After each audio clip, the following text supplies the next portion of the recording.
The tension inside ABC's studio was thick enough to cut with a knife as Elon Musk faced the host of The View. The billionaire had agreed to come on the show to talk about his newest space ventures and cutting-edge tech innovations.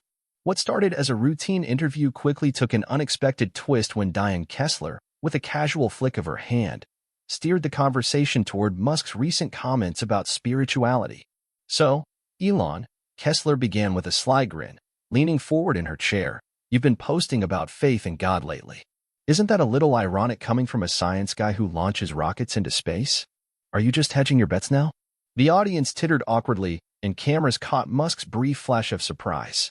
Across the table, the other hosts shifted uneasily, fully aware that Kessler had just openly mocked their guest's sincerity about his beliefs, and done so in front of a national audience.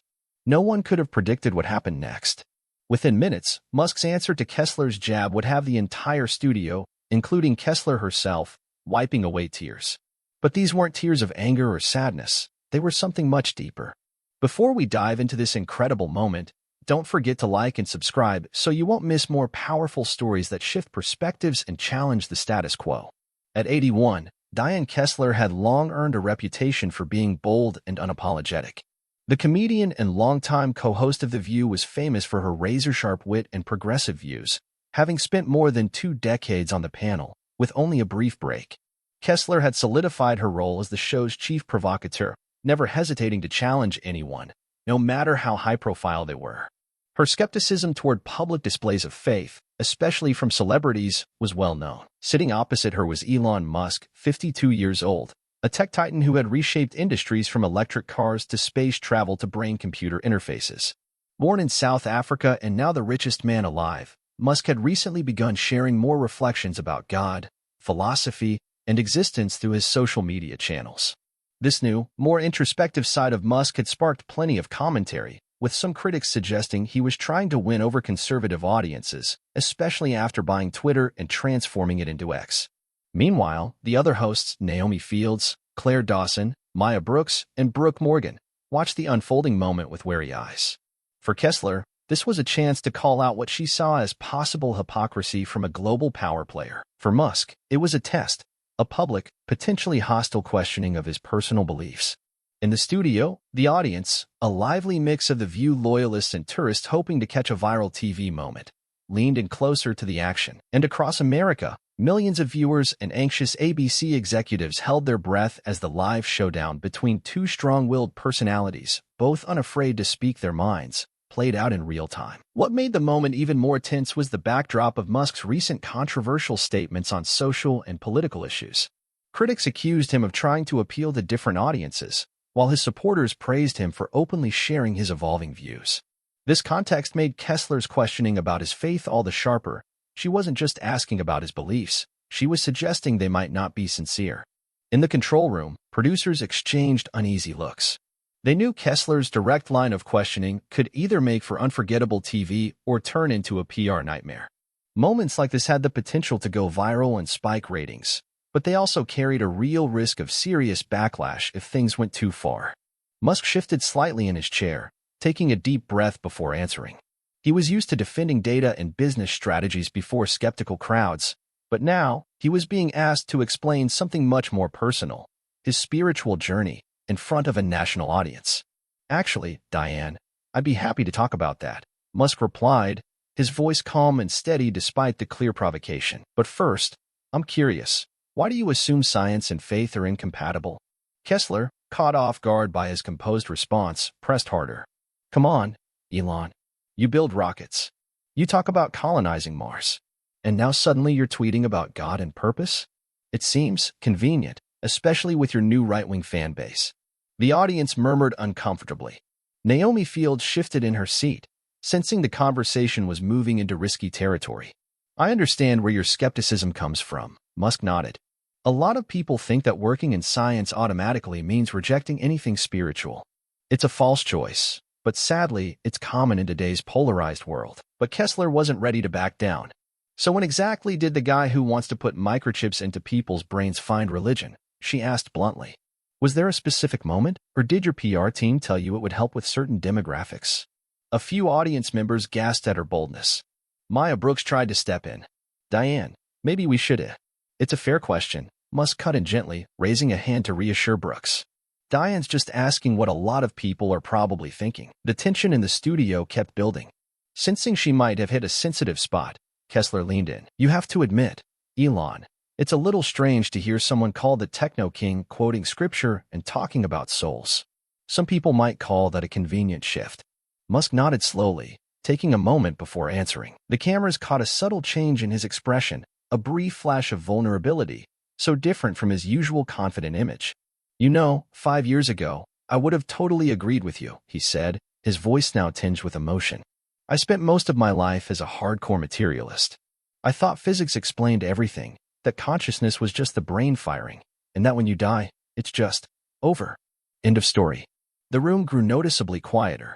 The audience could feel the shift in tone. So what changed? Kessler asked, her voice still skeptical but now carrying a genuine note of curiosity. A wave of emotion now seeped into Musk's voice. He glanced down for a second, then looked straight at Kessler.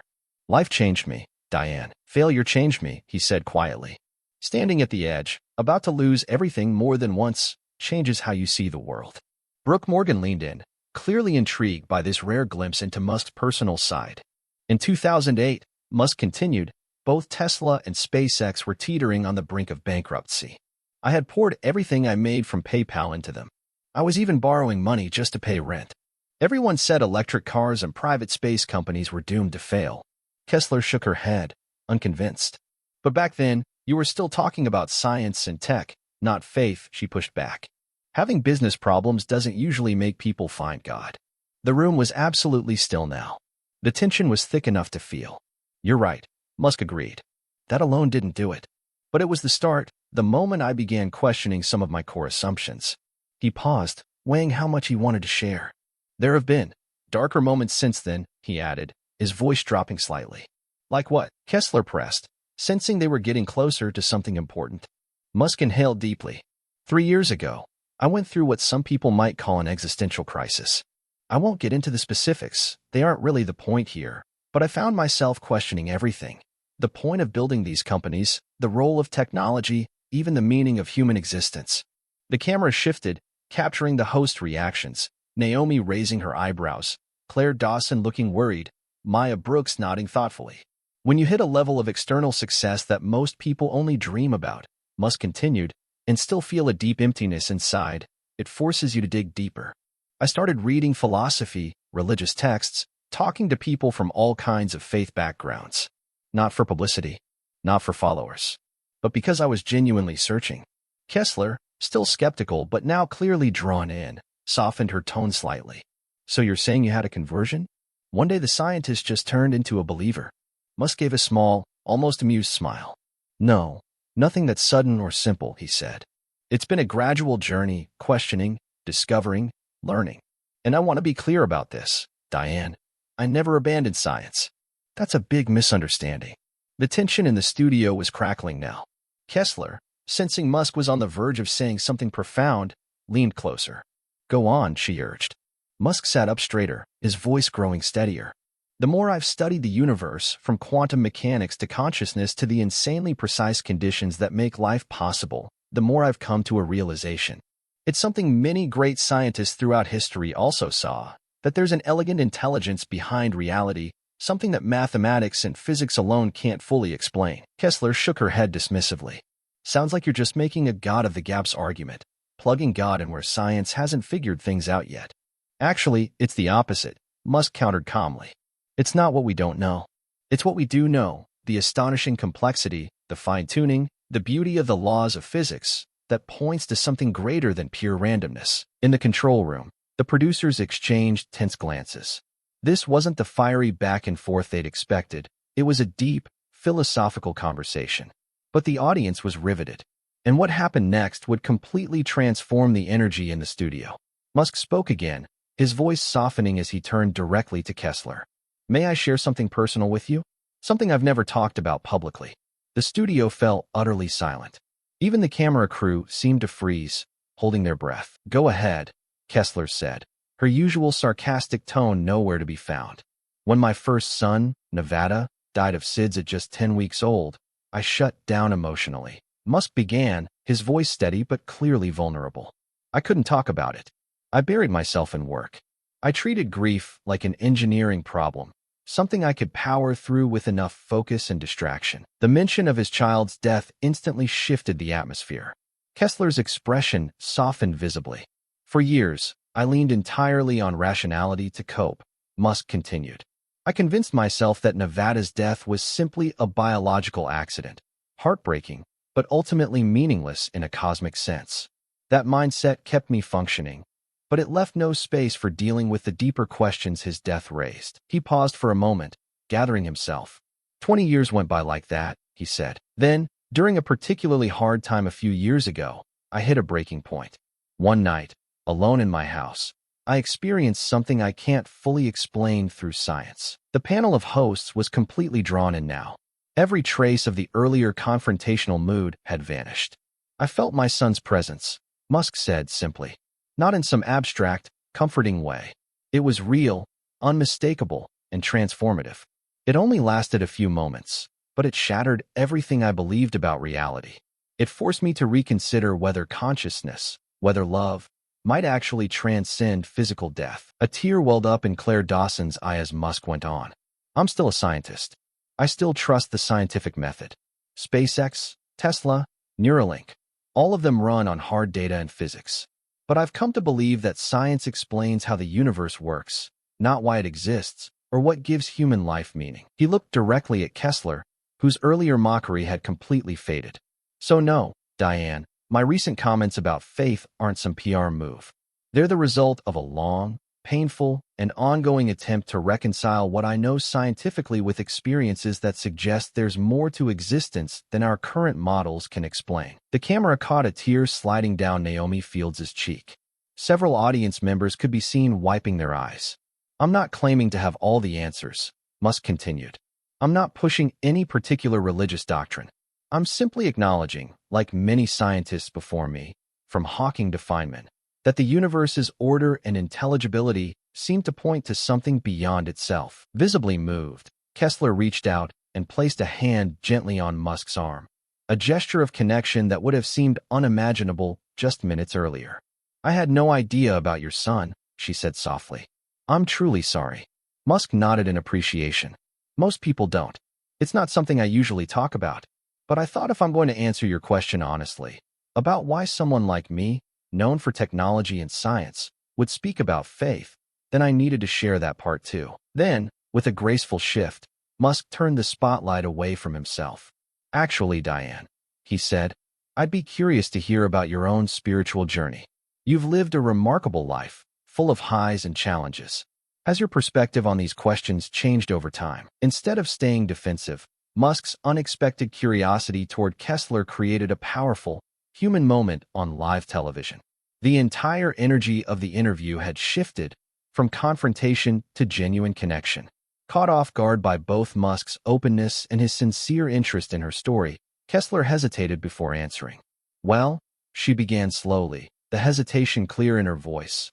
I was raised Catholic, and I've had a complicated relationship with religion throughout my life. She paused again, suddenly finding herself sharing more than she had planned. After my near-death experience from an ectopic pregnancy years ago, she began, her voice trailing slightly. I did have moments where I wondered if there was something more, Kessler admitted.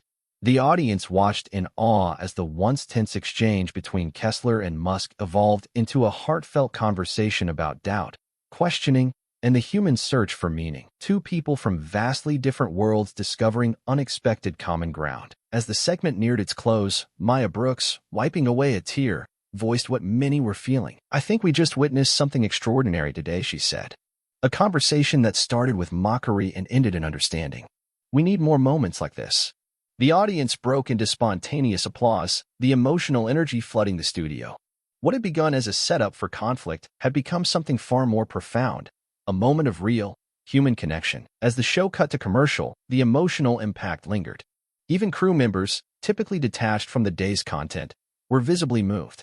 Audience members, some openly crying, stayed on their feet, applauding long after the cameras stopped rolling. Backstage, as Musk prepared to leave, Kessler approached him. Cameras caught a brief but meaningful exchange where Kessler appeared to offer a personal apology. Musk responded with a warm smile and a short, genuine embrace before exiting, an image that would quickly spread across social media. Within hours, clips from the show flooded every major platform. The hashtag Musk Kessler moment began trending nationwide. Viewers across political lines shared the segment, moved by the rare display of openness and mutual respect. What made the reaction remarkable wasn't just its size, it was its breadth. In an era of deep division, the authenticity of the exchange resonated with people everywhere. Media analysts immediately dove in. On CNN, a panel discussed how the segment represented a rare glimpse of bridge building in public discourse. What we saw was the power of vulnerability to transform conflict, one commentator said. When Musk shared his loss, it shifted everything from confrontation to real dialogue. Even conservative outlets, which had initially planned to highlight Kessler's mockery as an example of media hostility toward faith, instead focused on how the conversation evolved.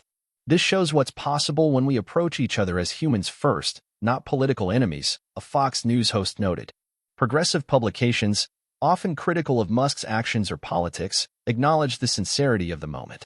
Whatever you think about Musk's controversies, a columnist from The Atlantic wrote, his willingness to speak candidly about grief and spirituality revealed a side of public figures we rarely get to see.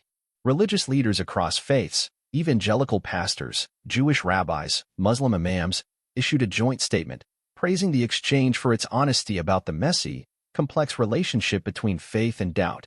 This conversation models how we can disagree while still honoring each other's humanity, the statement read. For ABC, the segment was a ratings triumph. When the network uploaded the full clip to YouTube, it racked up over 10 million views within 24 hours, an unprecedented number for a daytime talk show. Executives who had initially worried about Kessler's confrontational opening were now celebrating what was being hailed as one of the most meaningful moments in daytime television history. But the real impact went deeper than ratings. 3 days later, Kessler opened The View with an unusual admission, reading from prepared notes, something rare for the veteran host. I want to say something about my conversation with Elon Musk earlier this week, she began. For decades, I've prided myself on asking tough questions and not backing down. But I've reflected on how I approached our discussion about faith, and I realize I started from a place of mockery instead of genuine curiosity. She continued, her voice more measured than usual. What happened afterward reminded me of something important, that beneath our political and philosophical differences, we share common experiences of loss, of questioning, of searching for meaning. I've received thousands of messages from viewers sharing their own stories of grief and faith journeys. So, I want to thank Elon for his grace in that moment, and for turning what could have been just another hostile TV exchange into something meaningful. Musk also reflected publicly. In a thoughtful post on X, he wrote, "My conversation with Diane Kessler reminded me of something essential. Real dialogue across differences is possible when we move beyond caricatures. I walked into that studio ready for a fight. I walked out having experienced connection. There's a lesson in that for me, and maybe for all of us, about the walls we build around our perspectives and what can happen when we let them down, even for a moment." The impact rippled far beyond television. Parents who had lost children reached out to both Musk and The View, thanking them for bringing conversations about grief and spirituality into the open. Support organizations reported surges in donations and outreach. Perhaps most surprisingly, the clip sparked thousands of conversations between estranged family members and friends, people who hadn't spoken since bitter political divides fractured relationships. "I sent the clip to my dad, and we hadn't really talked since the 2020 election," one viewer wrote. "We ended up having our first real conversation in years, not about politics, but about losses in our family and questions we both wrestle with." Even 6 months later, the moment's echoes continued. Harvard's Shorenstein Center on Media, Politics, and Public Policy used the exchange as a case study in how media could bridge divides rather than widen them. Journalism schools incorporated the segment into their curriculum on ethical interviewing and fostering meaningful dialogue.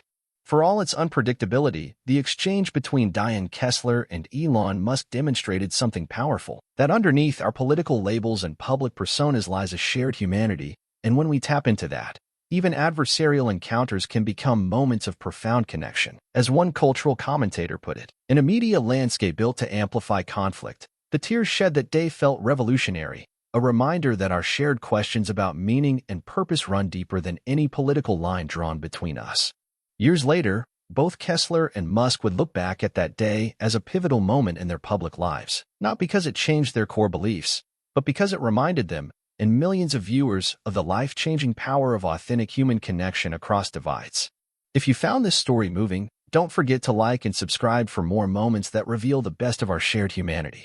And tell us in the comments, have you ever found common ground with someone you once disagreed with?